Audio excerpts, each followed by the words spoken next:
Hello everyone, my name is Nurul Anis binti Muhammad.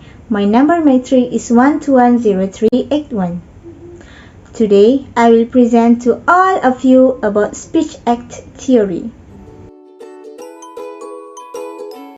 The theory of speech act, as developed by John Austin and John R. Searle, to set language in the context of human action inquiries about the functions and purposes of human action that are accomplished by sentences. Okay, what is speech act theory? Speech act theory began as a philosophical investigation of the power of words in a language. In the philosophy of language and linguistics, a speech act is something expressed by an individual that not only presents information but performs an action as well. Speech act is an action performed in saying something. We perform speech act when we offer an apology, greeting, request, complaint, invitation, compliment, or refusal. A speech act might contain just one word, as in sorry, to perform an apology, or several words or sentences. I'm sorry I left you yesterday. In speech act theory, a speaker is awesome to involve simultaneously in three different speech acts when uttering a sentence. First, a locutionary act, the act of producing a recognizable grammatical utterance in language, occurs when the speaker performs an utterance or locution which has a meaning in a traditional sense. Second is illocutionary act, performance of the act of saying something with a specific intention. It refers to the use of a sentence to express an attitude with a certain function or force, called an illocutionary force, which differs from locutionary act in that they carry a certain urgency and appeal to the meaning and direction of the speaker. Third is perlocutionary act. This act, the effect produced by the utterance in a given context. It happens when what the speaker says has an effect or any action from listener. Okay, for example, it's hot here. Locutionary act happen when the speaker feels hot in his place. For illocutionary act, the utterance has two possible meanings inside. First, an indirect request for someone to open the window.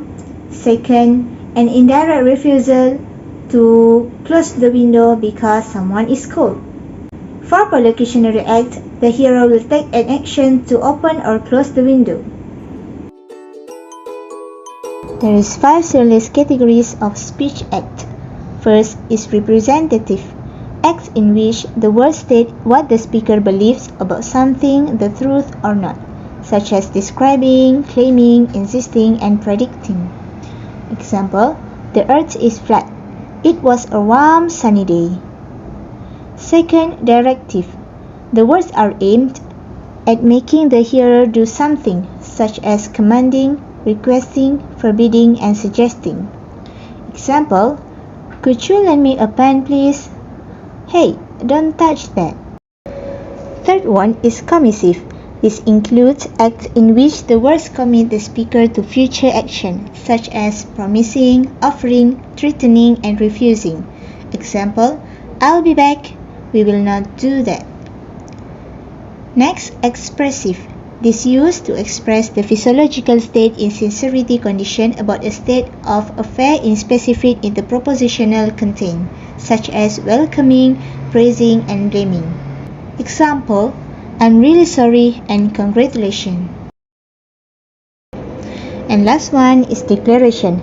These are words used in expression that change the word by their very utterance, such as I bet, I declare, and I resign. Example, now I pronounce you as a husband and wife. You are out. So now, where the theory is at today? First, please don't smoke in this area sign. This sign shows as not allowed or the negotiation of the allowance.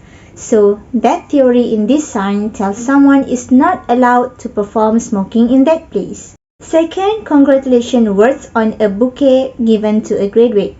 In using this expression, the speaker makes the words congratulations fit the word of happy feelings for someone's success. Speech act also can be recognized in daily informal conversation such as, hey, don't do that, to prevent the listener from doing something, and I'm really sorry to ask an apology from someone after they doing the wrong thing. There are some advantages of speech act theory, which is first, help us to understand unspoken aspects of what people say and mean.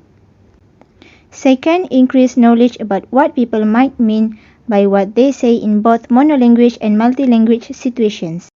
However, there are some frequent criticism of this theory. First, sometimes hard to identify the illocutionary force of a speech act. Second, indirect speech acts are often difficult for second language learners to recognize as they may not necessarily know that in English. In conclusion, speech act theory is a subfield of pragmatics that studies how words are used not only to present information but also to carry out actions. What we say has a descriptive meaning, but it may also influence those around us, causing them to act, think, or respond in particular ways to what we say. There are three levels of this theory, which are locutionary act, illocutionary act, and perlocutionary act. An illocutionary act is divided into 5 categories. There are representative, directive, commissive, declarative, and expressive. Speech act theory is still applied in nowadays conversation and action, and some of these theories' weaknesses can be improved with some practice by a person. Understanding speech acts' strengths and weaknesses help us to analyze discourse easily, use language effectively, and control our communication well. Therefore, speech act theory is an important approach to discourse analysis, and it plays a dominant role in language teaching and learning. That's all from me. Thank you for watching my video.